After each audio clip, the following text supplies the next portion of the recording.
kind of some of the history of the language project that started in 1968 and why and how.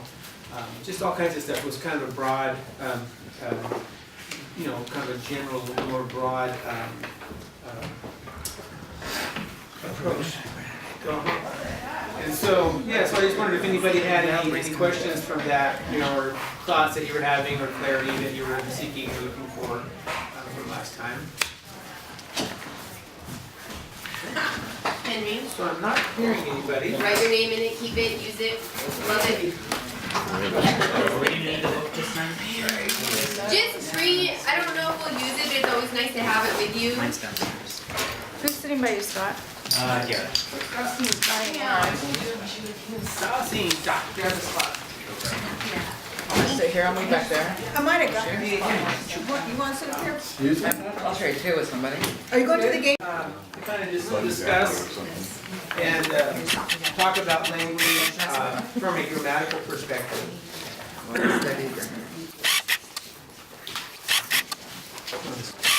the class here. Well, I didn't hear you. So one of the things I kind of wanted to spend a couple more moments on before we move on into what we're going to talk about today was language families. Of course, today we're going to be talking about why study grammar. Kind of a general question. But what I wanted to kind of add to that last week, do you remember how many language families, matrix languages there are in North America? How many? Jinx, you'll be good. Ladui. Two. Okay, so there's around 9, that's correct. And just wanted, and then it was mentioned yesterday how, I'm gonna mark my page here. This, and I didn't make you a copy of this, but this is called the Handbook of North American Indians, and this is volume 8. And there's volume 13, volume 1, volume 2, whatever. It didn't get completed. It was a huge project the Smithsonian had taken on back about 30 years ago. 30 plus years ago, probably 70s. Wait, how long? That's what they were. When was this? Oh, it was 78. Anyway, what their goal was to kind of go around the whole North American continent and then do like a handbook on the North American Indians. Well, not just families, the regions. It was really more by regions. The Arctic region, the Southwest region, the Californian. This is the kind of considered the Californian. So it's a nice resource. You can get them now really cheap if you find them like at bookstores. A lot of them are not on closeout, but they've been out a while. You can get these for like under $30 now. They used to be more expensive, but they're great books. They're a good cross spread of just information. But there's a map in here. We were just talking last time about the languages in California. California is kind of unique. The whole West Coast actually is unique. If you go to Washington, you go to Oregon, you go to southern Alaska, you're going to find this huge cluttering of human language, kind of just stuck along the coast, along the coast. And why is that? I don't know why that is. Maybe it's the terrain. There's a lot of sociological, ethnographic perspectives on how and why maybe certain things occur. For example, if there's a lot of food in an area, why do you need to move?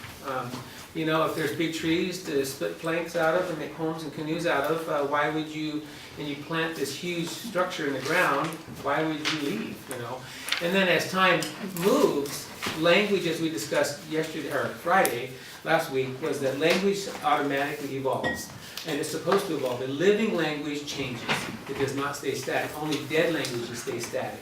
And so, if you think about that in terms of an environment, so if your family, 10,000 years ago settled into a valley, and, they may visit, or may go to ceremony or have intermarriage between various groups and stuff, but that language is going to start moving off on its own. So there's probably part of the reason, because the West Coast was such a rich place to live. It was such a totally fat place to live.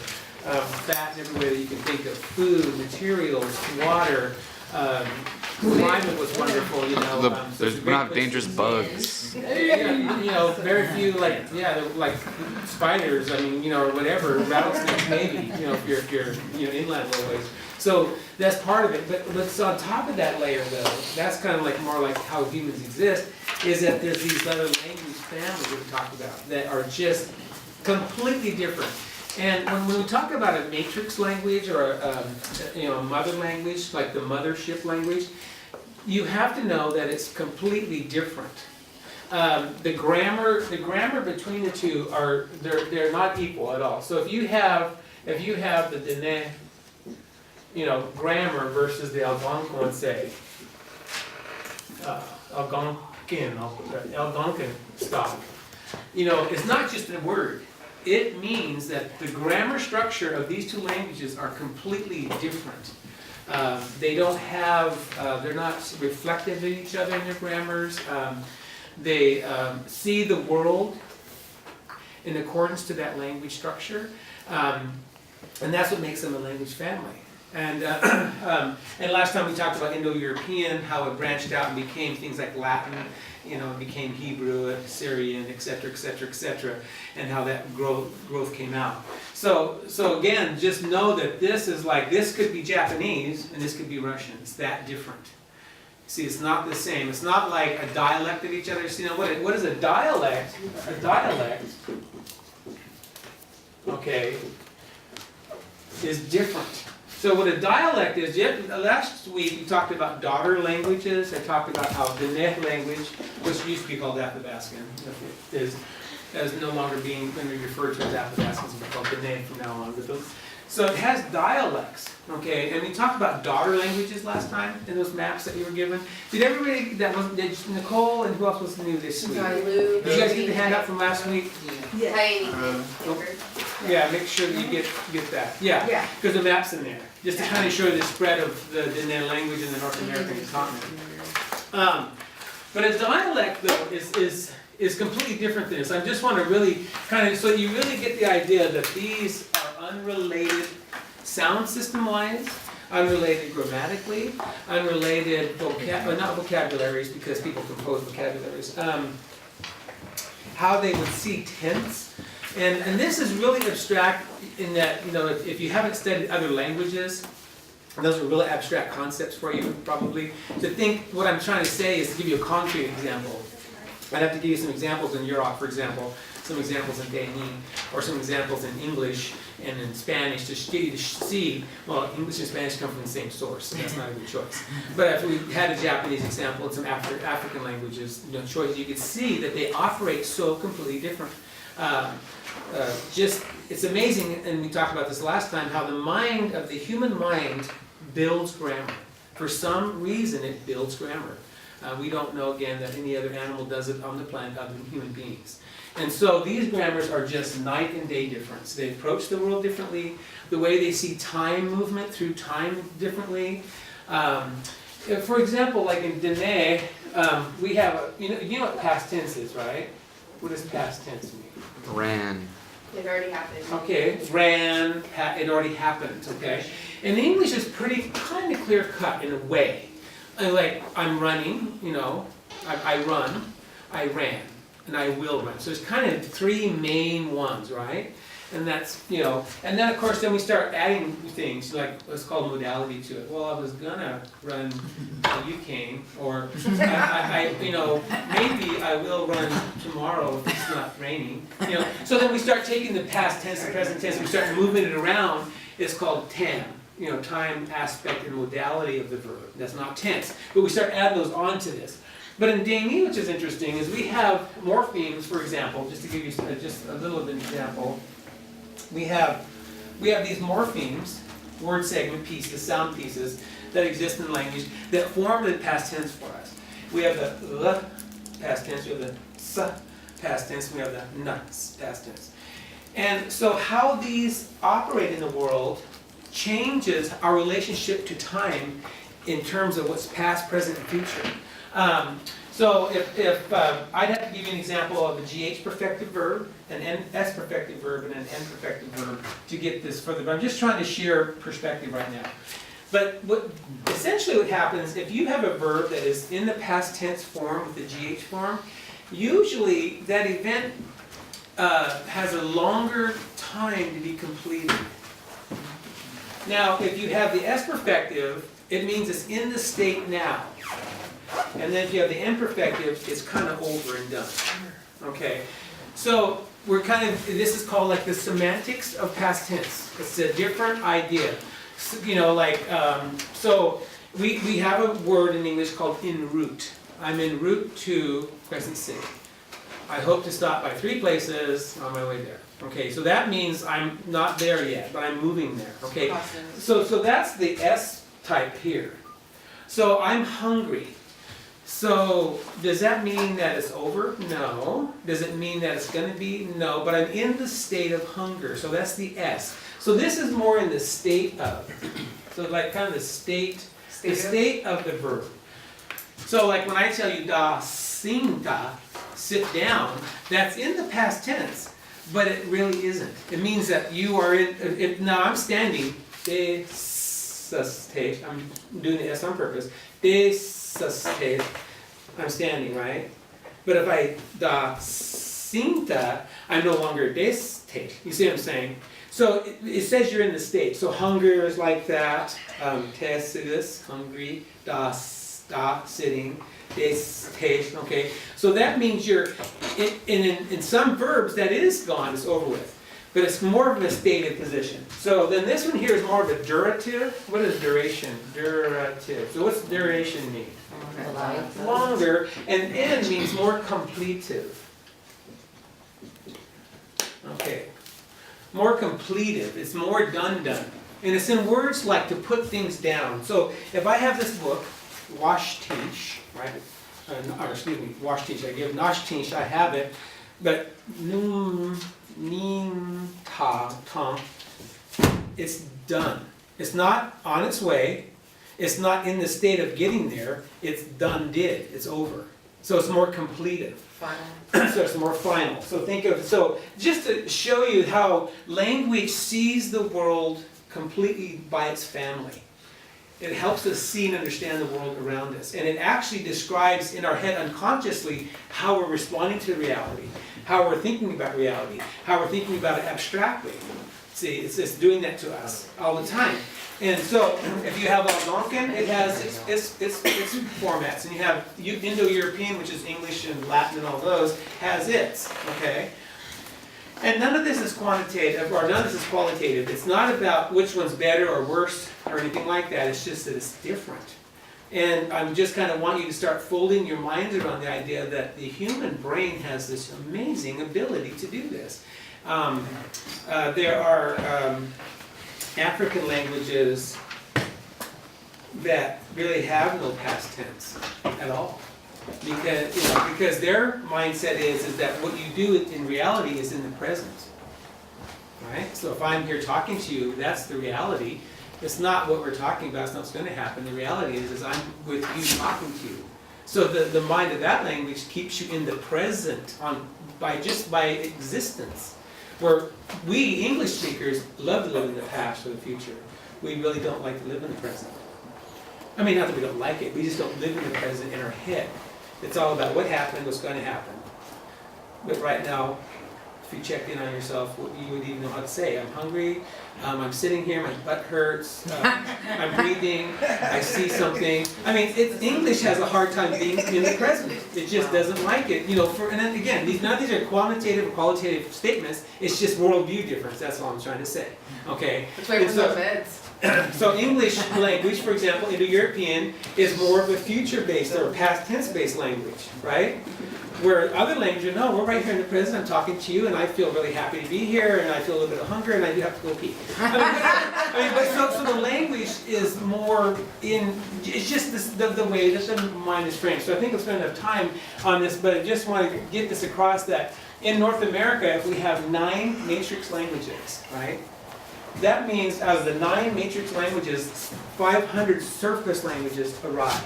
Okay, so like I said last time, 1492, Columbus sailed the ocean blue. There are at least 500 surface languages thriving in North America. Now this is not Mesoamerica, this is not South America. They have other matrix languages as well down there. So this whole new world, North, Central, and South America, was filled up with such amazing linguistic diversity in 1492. It would be amazing if we could have taken a snapshot linguistically of the world it gets driven on by, just, I can be in Chicago in 5 hours. I can be in London in 13 hours. I can be in Australia in 19 hours, right? I mean, so you're breaking down all of the barriers, the walls that existed before that kept language, to itself. And you can talk to someone right now across the world. Yeah, Not just exactly. be So, there. so, and then it happens to be that Indo-European owns that system. So now we're all being brainwashed, if I use that word, into Indo-European thinking and processing. Now, what if the Chinese owned the internet, or what if an African language owned the internet? Well, exactly. But the same, my point is that then now we're molding the rest of the world after ourselves. And what we're doing, even with our app that came out, and what we're trying to do with these classes, is to standardize ours, Right. so that we can have a common ground. Absolutely. Where we communicate with each other in Dee-ni. Right, because what happened in the past, what existed in the past were dialects of Dee-ni itself. I mean, for example, we used to have great arguments about this, we would observe these arguments as the youth, the children, between the speakers. Because we had dialects here, okay? And so the dialect is, they come from the same language, but in the same community or region. So in North America, we know about the Southern drawl, right? That's a dialect. See, y'all, come back now, you here, put your dinner, you hungry, or whatever they say. That's a dialect, see, of English. That's not Japanese, and we call it substandard, right? And they call us substandard, you know what I mean? So then the argument starts, see, no, you guys talk all weird out there on the West Coast, and we're dialect C. California's dialect C, okay? You got the Indian twang. Then New York and those guys have their own one, and then the rich people from up on the East Coast up there, they all have their own little dialect that they speak, like Martha Stewart's dialect. Yeah, Those Connecticut people, whatever. So those are dialects, so they're not language families, they're very different. Now even here in Dee-ni, in the old grade book, the first one that we put out back years ago, there's a little chart in here to try to deal with that. There's a little chart in here to try to show us The differences or? Yeah, there are little subtle differences. Because it was such a big deal at that time, because at the time we were dealing with fluent speakers, right? And they represented their speech communities that they grew up in, that they spoke a lot with. First language. Their first language. So therefore, it was a big discussion. And they would end up, okay, variances in enunciation, page 13. Okay, so for example, there is an ow, ah difference. So, Dee-ni versus Dee-ni. Moi'nihu versus Monhu. So, Dialect versus Dilla. So, Cha-ge-lut versus Cha-ge-lit. Num-ni-ka versus Num-ni-ta. Dialect versus Dalek. Hai-nus, Hai-nus. He-chewy. He-chewy? He-chewy. He-chewy. This I've heard a lot in the 1950 recordings of Edelopus. He-chewy, then-chewy, you-chewy, they put the ooey on there, But, so these are how our dialects start, or exist, and then if that community doesn't have a lot of exchange over time, it standardizes, and it will eventually become another daughter language.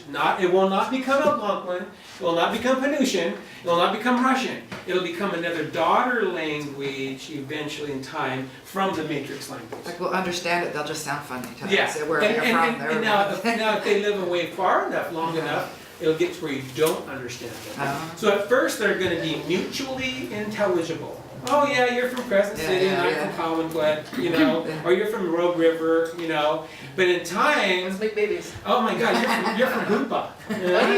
You guys have this really weird twang going on in Hoopa, or whatever, and then you get on the Navajos, you kind of go, where's the yin sound in there, or whatever, because it actually becomes no longer mutually intelligible.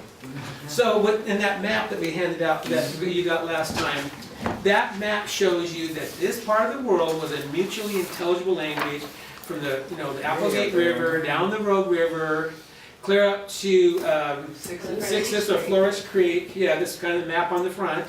So that means this territory was a mutually intelligible speech community. These people could go see these people, know these people, they could all come to the World Renewal Ceremony on Taka in December and all understand each other, but immediately know where you were from.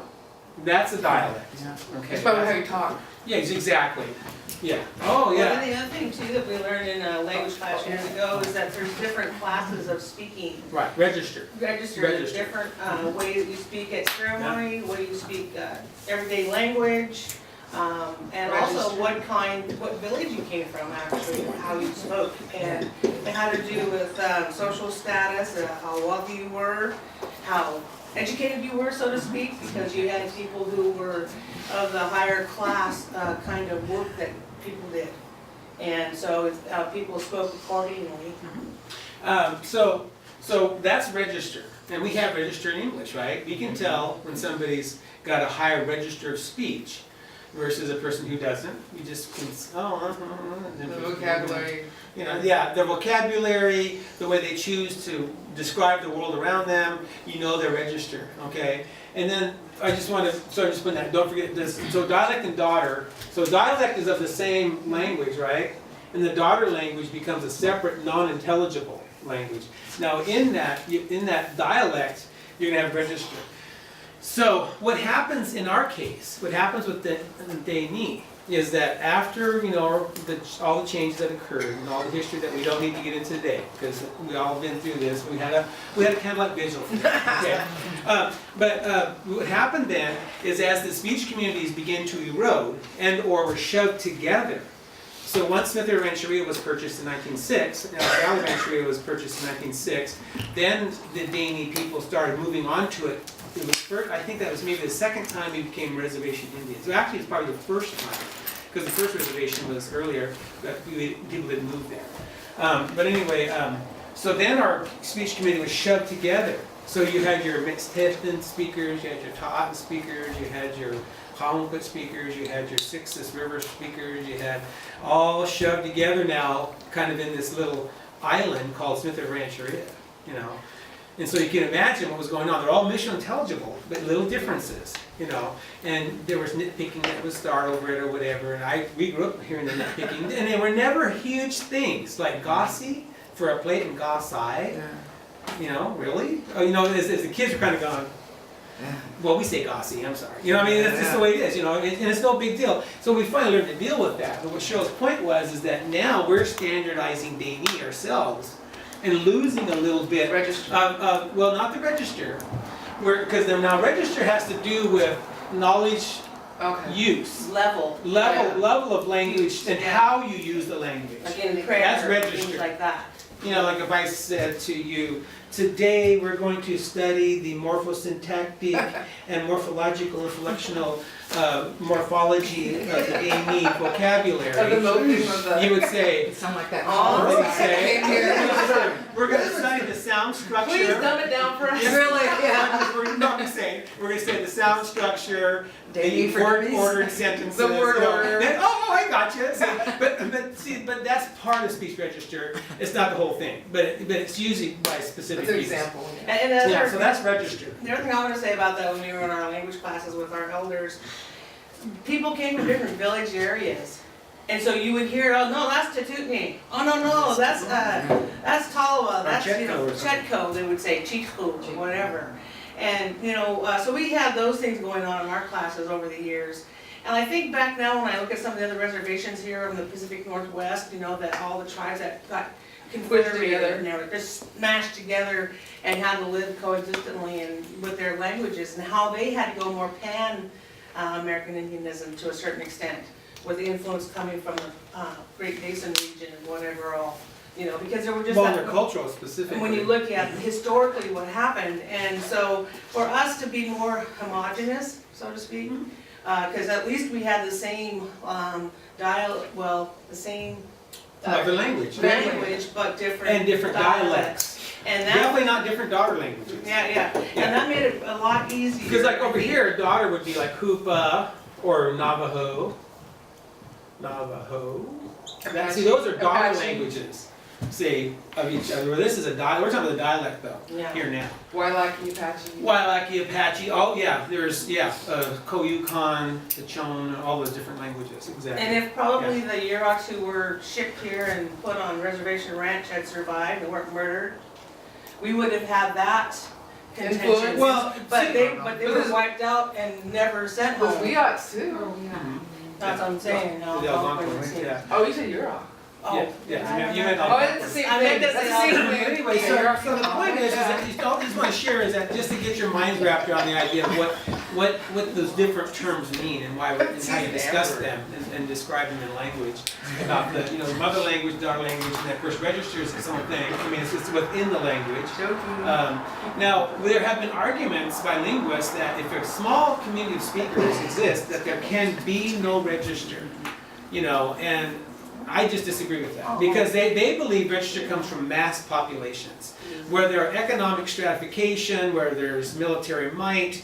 So if you go to Control. the control or limitation, so like what was that, the Forbidden City, in China. Only a certain type of people got to go to the forbidden inner city, right? And all the poor paupers or whatever, whoever they are, the slaves, whoever, lived outside the walls. So they speak the lower register, and those in the inner city speak the upper register. It's like Hunger Games. Yeah, kind of thing, exactly. And so they're saying that the Dee-ni could not have had register because there's too few of us. Oh, really? Of course I don't agree Well, I with think that. historically we had numbers, Oh, but yeah, well, then they weren't after there. Holocaust, and so those remnants that survived the Holocaust Still were the survived it. the language that they carried forward. I mean, so it had to be, when you have all these populations wiped out, you're gonna have what's left. Yeah, we went from 10,000 speakers down to 2,000 speakers, Yeah, right? exactly. And then after that, the language, of course, was then extracted, Systematically. systematically by the United States government and society. But anyway, so what I've come to understand about register and Dee-ni is really having complete inflectional ability. word, inflectional. You would like it. So, if you have complete inflectional ability in the language, that really raises your register. So inflectional means to be able to know the various forms of a verb. Okay, all the persons. I want to be inflexible. I'm cutting, you're cutting, they're cutting, we're cutting, it's being cut. Okay, all those inflectional abilities. And then that's just for person. And then there's also these adverbials, which mean how. So cut up, cut apart, by just adding these morphemes on there. So the older you become and the more language you learn, just like we do with the English language, when we were kindergarten, we spoke a certain register. And by the time we got to high school, we spoke hopefully a different one. And then, hopefully it's not just gaga googa, well, except for at night, I'm just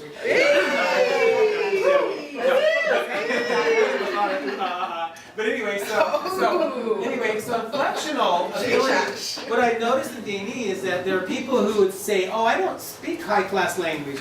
Well, what they were saying, I could observe because I'm like trying to learn this and figure it out.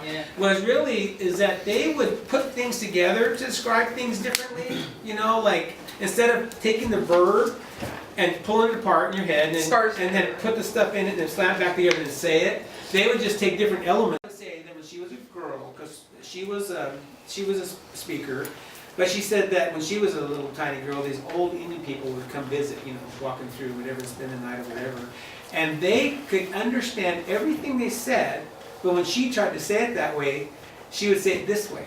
See, her register was different, but she understood everything they said. She said, "There's a child and just go, wow, hear, understand, follow the conversation," but her way of creating the words was different, a different register. So now if she had spent time around that higher register speaker, then she'd have learned that. See what I mean? She'd have picked it up better and more completely. Anyway, so we heard him talk about this, and my mother talked a lot about it. And then I would actually try to document, okay, we're on part of this discussion. I'm going to document some of these cases of upper and lower register. I don't know nothing. Then they'd go there, and then leave you hanging. It's like, well, thanks, got me all set up here, and now no information. Well, See, part of our concern, our situation we had was that we didn't have a linguist back in the day. It would have been cool, but we didn't. And so, given what we were exposed to. Yeah, provided, and with our elders being so conscientious about it, I mean, they came every Wednesday. And if they had been sick the days before, they would get themselves better so they could come to class. And I think it was a time when they could actually come and share the language that had been taken from them for so darn many years. And they would sit there and they would say, like Lauren had said last week, you know, oh, how do you say this? How do you say that? They go home and think about it. I remember now. And it was like, it was really cool. I wish Yeah, it's we had really better awakening their recording back in the synapses for day, language. you know, videos, but we didn't.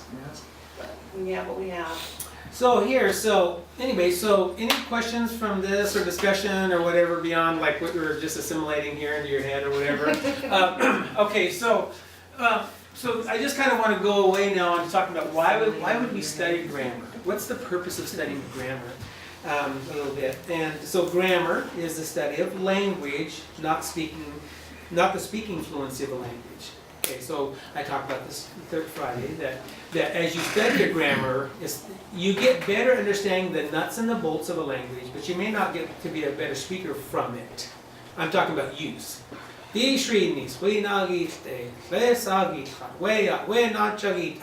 That may not get better just because you study the grammar, that part. But your knowledge on the nuts and the bolts of it expand profusely. Okay, so grammar studies the inherent rules of language. And you know, as a child, and I'm rebellious, I don't want to learn something new, I guess, in school. I was like, why do I have to learn all this stuff? Did somebody just make it up to make my life, miserable? Well, no, what grammar is just how a language exists in the world. If there's a plant growing outside, and we go over there and observe it, and write down stuff, it blooms like this, it grows like this, it comes out this time, it produces seeds like this, then I see the seed drops and it grows, or whatever. All you're doing is observing its habits, its patterns, how it lives in the world. You're not saying, oh, I think, well, you can pause it. But, it only produces by seeds. Well, really, it grows roots and does it too, or its bulk split off and gets carried up by gophers and it spreads out, whatever. See what I'm saying? So what grammar is just the organic study of what it is.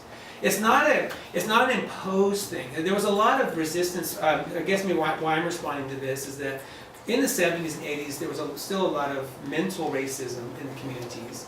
And people were going, we don't have all those nouns and verbs and adjectives and postpositions and all that crap, Well, we do. They actually exist in the language. But we didn't know what they were. We didn't know what to call them and how they function. So you just shut your mind off. It's like, that's not going to, I don't want to talk about that. But really, they are there. Our language was simple. It was not complex. Dee-ni is one of the most richly complex languages on the planet.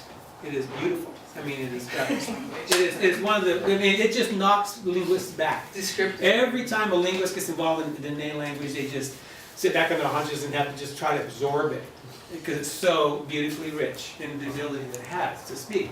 So it's just examining its structure and how it works and what its relationships are and why it picks this one and that one. That's a study. And so it's not made up. It's not somebody come from the outside, might come in and test things and try to say, well, does it operate like this? Oh, no, it doesn't operate like that. Oh, does it operate like this? Oh, some things are similar. Wow, it operates like this. So what they're doing when they're doing that is they're checking in on it to see what it does as a language. Then they can start observing its relationship within itself. So that's what the rules are. So grammar is the examination of the morphosyntactic structure, or inherent mechanics, inflectional morphology, and the phonology or sound structure of the language. So morpho means what? Form, right? Morph. And syntactic means the order in things are, that they exist. So morphosyntactic structure. So if I'm going to say, nasta,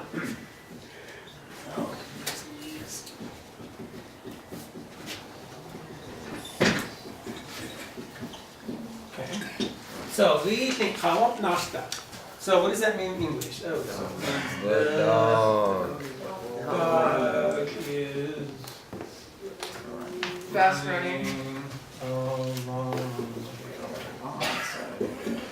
Okay, so the dog is running along there. Oh, look at that. There's a dog running along there. Okay. All right. So this is just this is syntax. Now this is the word order. Now if I try to say the mind of the language goes, what did you, I don't comprehend a thing you just said. See, that you're mixing up the morphosyntactic structure of the language, and it doesn't like it because it's wrong. Now, if I said to you, is running there, dog, the? You know, like do that same thing and go, what the heck are you talking about? See, so these morphosyntactic structures are inherent in the language. You don't get, what we do when we first start learning a new language, we'll use our English syntactic knowledge and try to interject it, you know, because, and that's normal, and I encourage that. I'm not discouraged, I'm just saying, but be aware that that's what you're going to do, is you're going to use the knowledge you have about grammar and then try to make Dee-ni fit into it. Well, that's very normal. So be comfortable with that and know that it's okay, but know that it may not be completely correct, okay? But that's morphosyntactic structure, that's what we're talking about. And then we can add all these little particles on it. You know, I can over here, I can add a da, I can add a te over here. All of a sudden that became in the future. So we think how want not that te. The dog will run along there. See, now I've added future to it, see. So that's inflection. That's called inflection right there. Okay? That's what, and now if I go over here and I add an S right here, I go, we think how want not stop. The dog ran along there. So that's in the past, see. So that's inflection. So when you hear the word inflection, think of it as infection because you're infecting the word. You're actually changing it with something. You're putting something in it. That's called inflectional, okay? Morphology. And so morphology, you know, the study of its form. Okay, so inflectional morphology. So that's what this is about. So you think oh, so antaha. Was that yesterday? Aye. Yes, see, it was yesterday. All right. So that's what that word means. So it's the morphosyntactic structure. And there's a lot of pieces that go in this, nuts and bolts pieces of that, or inherent mechanics. Inflectional morphology, what I just was showing to you. I can change this right here. This is a post position of tahamti. So we think metnasta. Now I've got a location, but so we think metnasta. So the dog ran in. And I should have, you know, the dog ran in. You know, why? You know, whatever. Maybe got scared or something. See, you know. So you can start changing all these particles is all I'm trying to say. All right, so one more time. So let's go right here and change this to yasta. So the dog ran in through there. So maybe it was you were in the kitchen cooking, and all of a sudden the dog came running through and ran through the kitchen. So by just changing from na to ya, it's now through an area, and so on. So that's inflectional processes in the language. Okay, so that's what that's talking about there. And then the phonology or sound structure of the language. Okay. Now, one of the things that you're gonna have to work on, and I will hopefully be able to help you with, are the sounds. And the reason why the sounds are difficult for us as English speakers is because we have not been able to do two main things. One is to hear enough of it. Okay. So as a child, from the time it's conceived until it's born, until it lives its whole life, it hears sounds. It hears prosody, it hears all this stuff, okay, in the womb. And then it gets born, and then mom and dad are really loud. They clatter, talking, arguing, fighting, cooking, cleaning, whatever they're doing, washing dishes, whatever the heck they're doing. That kid is just being bombarded with sound. And it's recording all of the patterns, recording all of the inflection of it, is hearing all of it. It doesn't know what it means yet, but it's recording it. Okay? So that's a piece of it. Then the second part is, then pretty soon the baby, all babies start with ma, or da, da, da, and mom goes, why do you say dad first? Well, it's because of the speech apparatus. Right here, this mouth that we have a tongue, teeth, a roof of the mouth, we have a throat, okay? And so we have lips called bilabial movements. So one of the first things goes, da, da, da, da, da, see? Very simple to say, because it's just the ta hitting here. So it's da, da, da, da, da, da. So to do ma, it's a bilabial, which takes more control. So if you literally go da, da, da, ma, ma, ma, see the difference? So it's a lot easier to say da, da, da, da, than it's go ma, ma, ma, ma. See, so that comes on a few weeks later. See? So that's what they say dad first? That's what they go, that's not even dad, it's just duh. It's just. We make it dad. The jealous mothers make it dad, that's correct, yes. Your jealous pops right up in there. And why don't you say ma, ma, ma, ma? Are Yeah. you only saying that that's for English or No, all this is kind of everywhere-ish. Because, yeah, I mean, yeah, because as Or the baby's logical growing type of and is starting to learn how to use these muscles and the airflow, see how easy it is? Da, da, da, da. But if I'm gonna go woo, woo, woo, see how much more control that requires? So there's these elemental nuts and bolts that the mouth has to start being used. The difference is though, if you were gonna be hearing Dee-ni full on, then you might move off to something else. Maybe you'll start with da, da, da, da, but you're gonna start maybe doing some of the somehow, or cha, cha, or tsa, tsa, tsa. So they'll start using those sounds that we don't use in English, see? And so then that's where it moves. But see, they've got two things going. They've heard this language, hours and hours and hours of this language, and now they're beginning to mimic, see? And And so, we reinforce it too. And we reinforce When you hear da da da, we, oh daddy, Yeah. dad, dad, dad. And then they And go, we- oh I need something good. and physiologically we move in closer. Yeah. Da, da, da, da. You know, 'cause we don't do that to each other, like, oh, ham and steak or style, you know, whatever. Then you just get slapped back, right? And it's like, you know, you should be slapped back. But with babies, we just invade their space and just get right in their energy and, you know, talk to Where's that them. ham bone? You know. So, anyway, so the sound structure, then remember, all of these things about grammar is that these sound structures are inherent to the language. You know, they're not brought in from the outside, they're not pushed on the language. They're organic, they're like. They're organic, and that's why we use a lot of biological terminology to describe grammar. Because, yes, it doesn't eat, it doesn't expend fuel, you know, well, it does grow. Language does grow, so it is biological in that sense, but it doesn't have cells, you know, it has walls and nucleuses, it has none of that, but it has all the other stuff that happens in life. Yeah. It dies off, it grows, it expands. If it needs something, it builds it and it sends it fuel, knowledge, information, and use, and it grows, see? So it's very biological in that sense, but it's not a true biology. But, so it does do all that. So the sounds then are something we need to hear. Now, there's all these studies that have been done that the older you are, the longer it is, you may never hear it all. And when I do hear it, I go, oh, I heard that, what, in there, right? But when I go to say it again, then I have to practice saying, or, see, so it's not really a full-on K like in English, it's actually a consonant blend. Or, it's like a sound, okay? Like a breathy K. Yeah, a breathy K, exactly.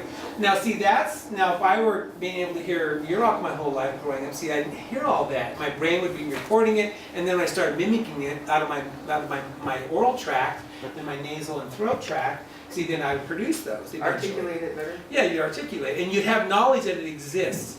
See, if your ears don't even know those sounds exist, see, so what happens to us as English speakers, as all of us in here, our mother language is English, then we would go like, so one of the big classics is, so we have this morpheme, the sound in Dee-ni, the unvoiced version of L, okay? So here's L, and then, so this is the voiced version, and this is the voiceless version. But what our English ear and our English mouth says is sa. Yeah. All the time. Slink turns to slink. Sluk turns to sluk. You know, it's just because what we're working with is the ears that we have, that we've been trained by, and then the speech apparatus that we use to say those sounds. So what the brain does is a one-to-one match. It goes, sounds like sa to me, and so it turns into a sa, just unconsciously at first. And you can see this even like in words that are borrowed from two different languages, like even the word, ha you cheat, right? So you got ha, and then you got you, and then cheat. Okay, there's an Indian word, ha you cheat, and it got anglicized to ha you cheat. Ha you cheat. See?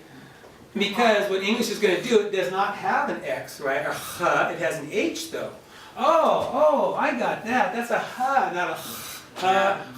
See, and then we got a, how do they spell it? I-O-U-C-H-I.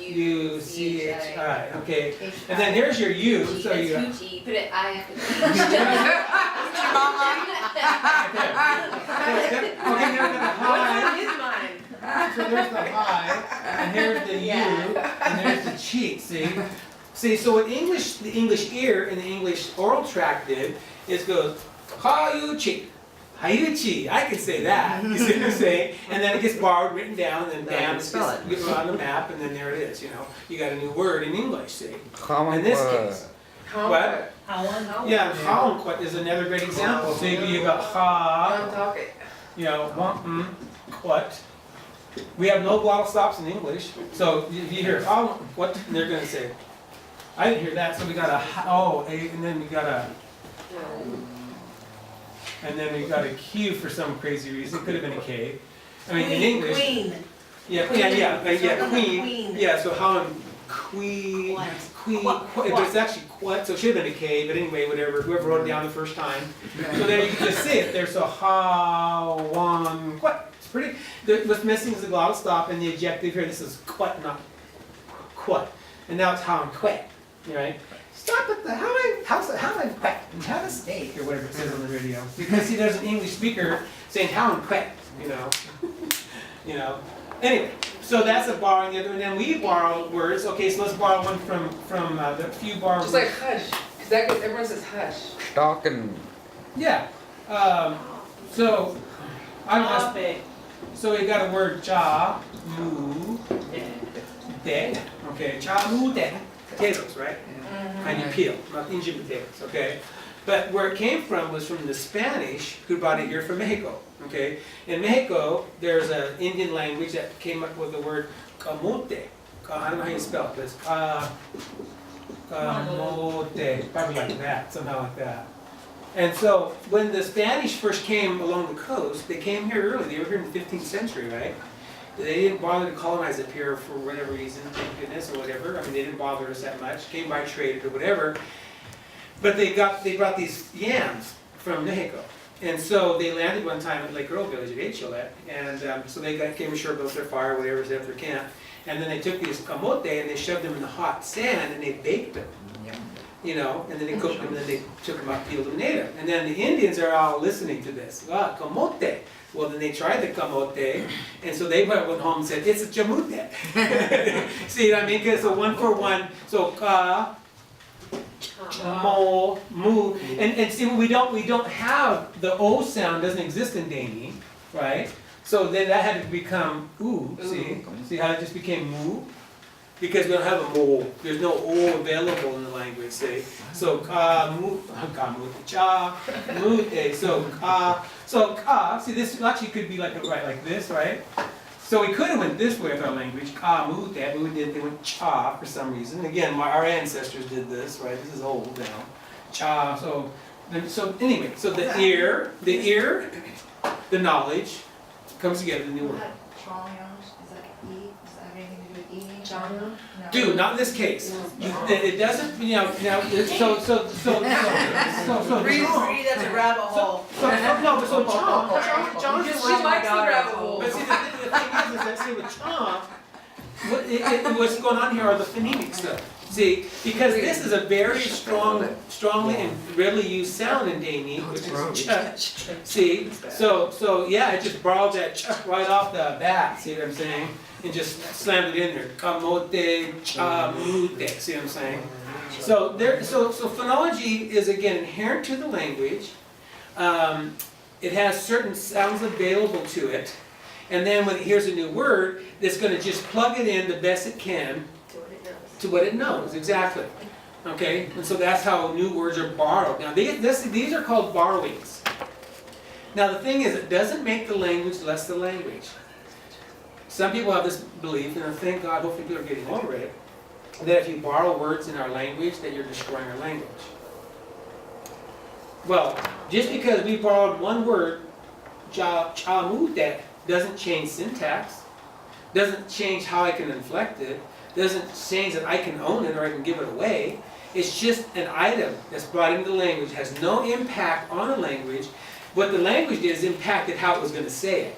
It did change that because it made it borrowed into its sound system. But it did not. You said lashi. Yeah, lashi from Rosa. Rosie became lashi. Yeah. See, and that's another good example of you know, like so somebody was got an English name Rosie, and the Indians started calling her lashi. Okay, that's people's grandma, great grandma by now, great grandma. See, so again, so there's no R sound in language, in our language. We have no sound. So, but it's a rhotic sound. It's in the center of the mouth. So phonologically, see. So this becomes L, and we don't have an O. We already said that over here in Kamote. So it's la shi, rosi. See what I'm saying? So it becomes la shi. So it shifted over to la shi. La shi. That was. So that's again a borrowing into the language. Now again, just because you borrow la shi into the language did not change the language for an iota. It did change the grammar, the structure, the history. Well, most of the history because now we're adding a new word. But that's it. So be aware of that. So don't be afraid, you know, for whatever reason to expand our language. Okay. Now the other way, of course, and this is not phonologic in a way, but is that you would learn then to describe a word. So how we take new words in the language is we can also create words. Okay. And there was a belief for a long time you could not create new words. There's no way you can create new words for language. But then it's not even true. So wrong syllable.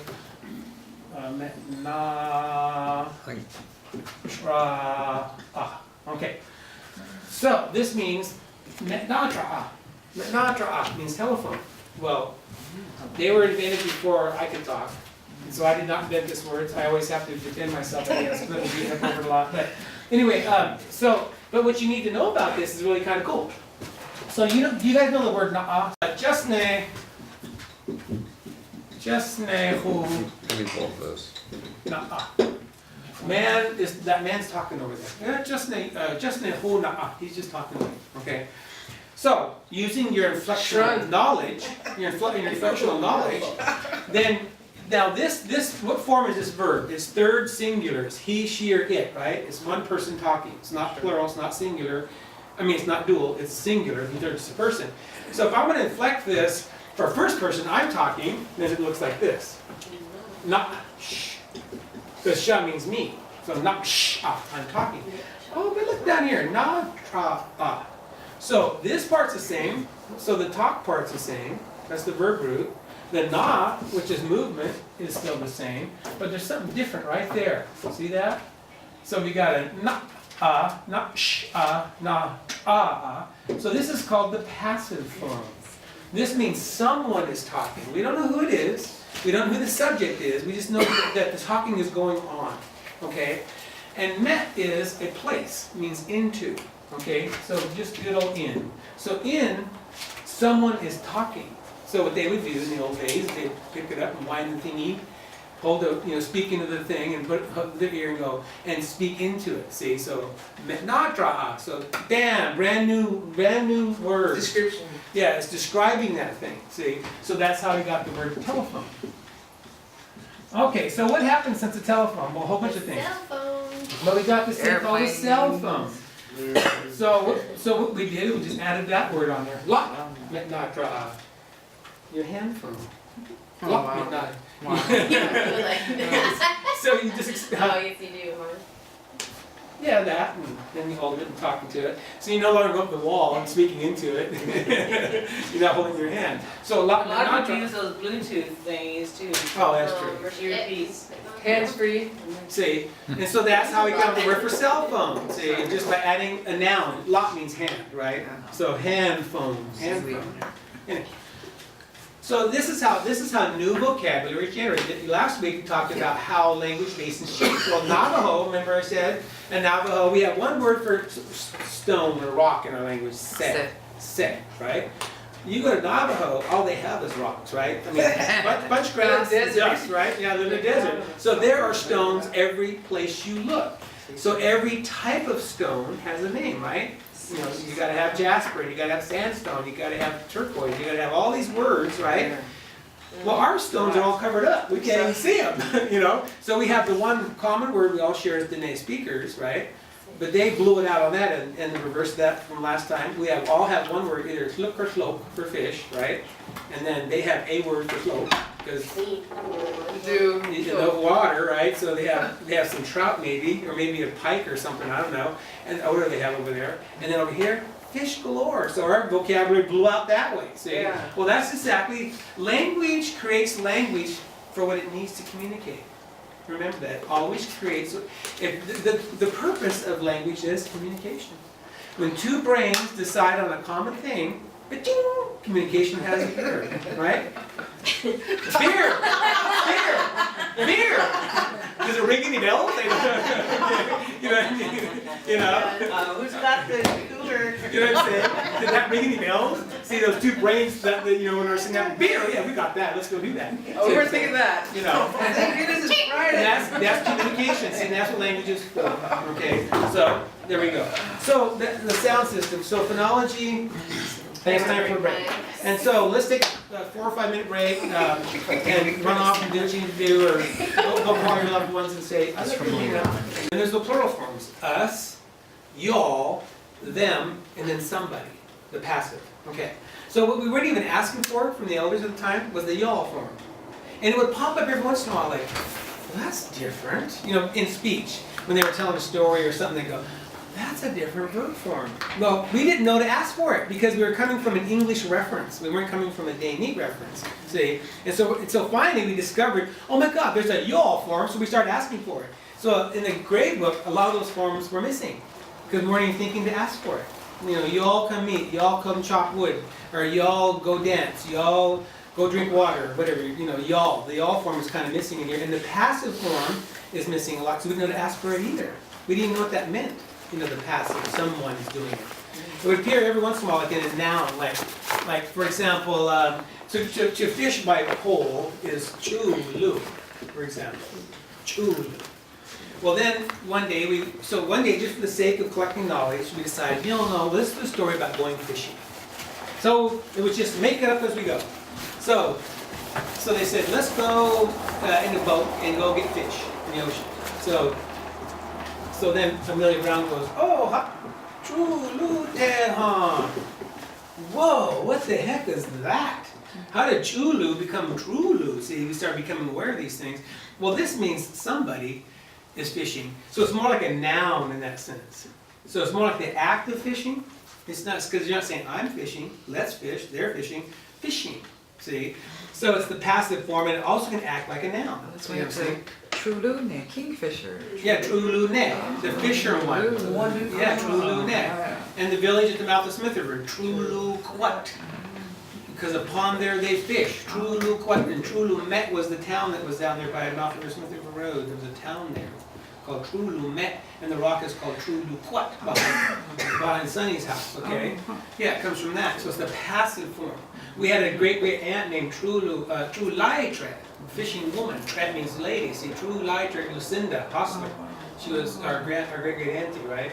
Anyway, so we started figuring out stuff to do as we go along. Well, anyway. And like Lauren was saying last time, you know, the emergence of the language was a gradual thing. And over time, and we didn't realize as we were going along until, you know, Tom had gotten the money to make this ball phone It's called an element. element for the select IB. Selectric type. Electric IBM selectric typewriter. Yep. And we would have to drop in the ball to type Dee-ni, take it out, put in the English one, type English. Right. It So was a very two-part- laborious. So when you look at these books that have been printed. Yeah, that's how this was done. That secretary would type in the English. Wasn't there like 2 of them or something? There were 2 of them. That, And- I remember that. Yeah, because they cost $1,500 to be made, because they were made specific for this language, the alphabet. At the time, $1,500 was A lot of money. still a lot of money, right? Back in. And so that secretary, or whoever was doing it, was Eleanor Abbott. She would type in the English She's a word, football woman. and then she'd flip out the thing, and then type in the Dee-ni word, you know. And so she worked for Tom at the Center for Community Development. So that's how this book was put together. Because all the other thing we had was pencils and paper, that was it. So it's pencils and paper in this And the book, and this was the A outcome. lot of him erasing, Yeah. constantly erasing the board, constantly. And so that's how we got started writing the language, and then, again, like we all shared with you last time, is that we all kind of got the chance to be a part of that renaissance, to be, you know, aware of it and be around it and so forth. So then, we're going along, and Bernice Humphrey finally gets her eminence credential, so she can be a state credential teacher to teach the language, so that's all rolling along. And we're in good shape. We're teaching, we're doing all this stuff, and even if I would do it, you know how you do a word Scrabble? I'd have to do it on a piece of grid paper, you know what I mean, and all on hand, and then go to the mimeograph machine, thump, thump, thump, thump, thump, whatever, and that's how we used to make them. And because there weren't Xerox machines in those days. Again, I'm sorry for the dinosaurs. But anyway, so yeah, there were cave people. Where's all this dirt? Anyway, so that all that was going on. Well, then what happens is something called the computer. Okay. Yeah. Well, of course, they claim that the first computer was running in the 30s or 40s, something like that. Yeah, right. But when it hits mass society, what was it, the 80s or something, the 80s, so yeah. We had a trash 80 first, and they weighed about 20 When I was pounds. in high school, we Paid $5,000. Yeah, like you said, the 80s. typewriting or Turn off the light. $5,000. Okay, so the computer, so all of a sudden, this new phenomenon is on the rise. Of course, no one knew nothing, hey, no one knew nothing. No one knew anything about them.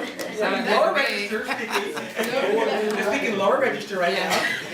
So the language, all of a sudden this computer comes on, and it was Apple, of course, everybody, which eventually turned to Mac, right? It became Mac Daddy. eventually. Rainbow apple with a bite out of it. Yeah, so it was an Apple, and it was the Silicon Valley, and it was the big old, it was all blown up or whatever. So then we were moving off into this, and so when we got ready to do this book, so what I had done is when I got this one finished off here, we got it finally in print form, Aunt Betty and I worked together on this. Well then, what I did is I took this book, and I just took an English dictionary, a mid-range, not a basic and not an advanced kind of midline dictionary, and just flipped through the pages. And so Bernice and I work on it. And whatever word that we didn't have in this book, I would just write them down, and that's where this book came from. So this is a combination of this book plus the additional data and fleshing out all the verb paradigms that we could at the time. And making them complete. And so that's what this one was. Well, now by this time, so there's actually a date in this one. Unfortunately, there's not a date in that one. And that's also green, it's the same book. Yeah, the green and red were the same, two different printings. So 1989, so what we were stuck with was, how to type this. And so Apple Computer created two little mini computers. In those days, the computer screen literally was this big. Yeah. And then the computer itself was this big, and then it was real tiny. And it actually did a font for us, and we didn't know what the word font meant. That was a new vocabulary item for all of us. Font, what is that? So anyway, so they came up with the font. And it actually could type Unifont, okay? And it only typed it, in those days, there was no change in the size, nothing. It was just what it did is what it did, And so, there was no changing the style and anything like that, It was on a daisy wheel printer that all makes any sense or whatever. I'm really talking dinosaur right now. But anyway, so. The dot matrix came out later. Oh, that was big time, dot matrix, man, yeah. Well, anyway, so now the language is thrown into a quagmire. Because every time that I was teaching the language, and so I'm coming with a new idea, okay, we're gonna talk about, plant parts, leaf and root and stem or whatever, as a unit. So I'd write it all up by hand. There was no such thing as internet, so it was like snail mail to Humble State. They type it, didn't know what they were typing, and if I was sloppy, whatever, come back, dang it, there's 3 mistakes on here. Correct it, send it back, snail mail, back to Humboldt State. Few days in between. That lesson was over 2 weeks ago. It's like, and I'm like, I'm just frustrated to death with this, thing. And and I didn't have a selectric typewriter, and so everything was all by hand. So anyway, so this computer thing happens, and so Bernice and I discussed it. She goes, well, I guess till I die, we're going to use Unifont, but when I'm gone, you can go ahead and change it. And so, anyway, so this book here was my first try at it. Which is few and far between. And I, of course, dedicated this to Nelson Nuntzkus. Love her. So it says, this book is dedicated to memory of Nelson Nuntzkus, released by Humphrey, May 11th, 1910 to February 8th, 1994. Wow. Yeah. And so she and I worked together for about 26, 27 years. Worked together. And anyway, so what I had heard, now again, none of us are linguists, and no one has in mind to hire linguists, right? But I heard, for example, that the Navajos had this thing called the nasal hook, like that, and they put it on their vowels. Well, how we do that in Dee-ni, then, so if I want to write the word dronje, so it's, if I can even remember, I think it's like that. I think that's, see, how we nasalize this ah was by putting the backwards N on it, so that's dronje, see? But I heard, oh, the Navajo's got this is all in Navajo, right? So I kind of got excited about that. And so what we did then at that point, I was working prior to that with Bernice too, I just took a keyboard out, looked at it. Of course, there wasn't a keyboard then, it was actually there was no such thing as a keyboard then, it was actually attached to it. It was attached to a typewriter, it was not separate, anyway. So every sound that our language made, how can I represent it on that board? Because we're moving away from the written word, handwritten word. So did you make copies of those for us, Barbara? I watch it. Oh, you just made one? No, Oh, I so don't we're not know. addressing. Oh, you already have one. Okay, so what happens then, thank you. So what happens then is this chart is formed. Because what happens is you can't, if you were trying to type these characters, good luck, right? Circle Yeah, H, ain't gonna happen. A backward C isn't gonna happen. A chopped off J, a cross I, a plumber's helper, Bernice named that a plumber's helper. You know, and then they just called ow and oi, tries to type those in a closed U and a backwards N, you know, maybe if we're in Russia, you know, Upside down V. or whatever. So it wasn't gonna happen for us in the computer world. The oi. In the oi, so there was no way to do that. So what happened then is, okay, so we're taking these sounds, and so this is a little chart that came out of that. So, Well, it changed like what? I think it was a total of 11 11 or 12? 11 letters were changed, that is all. Okay. And that was the concordance. You can see like on 13, GH, we got to stay GH. The vibrating sound. You know, something like that. Anyway, so then it was an experiment. So then it was like, okay, so that was this version right here. So on your sheet there for today, what I say, this was the Tala Arthur 95 to 97. So this was the first little mini publication where we tried to Called the Little Red Book. do that. Now, we have a sound called in our language, which we now represent with the V letter. So this is now But then we also have a oo, and then we had So we did the barred U in here, you know, different little things. We did the nasal hook. And I thought that nasal hooking was going to be easy. It's not. It's an overstrike and all this crazy stuff you had to go through to shift this and that and those and whatever and puzzles. And That was your attempt to... yeah, so this was the attempt. At the time that I did this, I was not a trained linguist. I've been trained since then.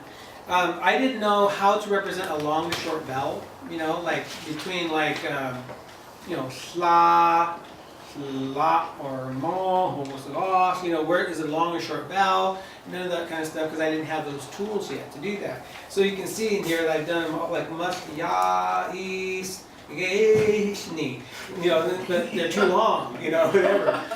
You know, but I didn't know anything about that, you know, because I didn't have that training yet. Completely. So anyway, so this was the the one in the middle, and then I went Transitional. Then I went to graduate school, and for the first time, for Dee-ni anyway, because again, if Jane Albright had survived and they get killed in a car crash, this would have been done in the 50s.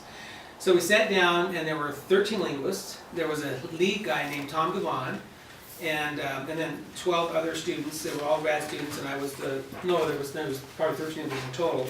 And then they would pick my brain and stuff, and then we look at data, the few datas that we have available to us, and then from me, and then we did a phonemic study.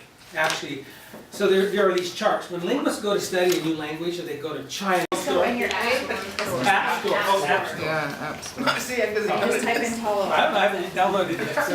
These two dinosaurs that appear. Yeah. I did. Start playing games. Man, It's fun. You should try- We're as old as dirt. Shodan? No. Aye, Shodan? Been out of Last name? school 40 years, so. Shodan? Hi.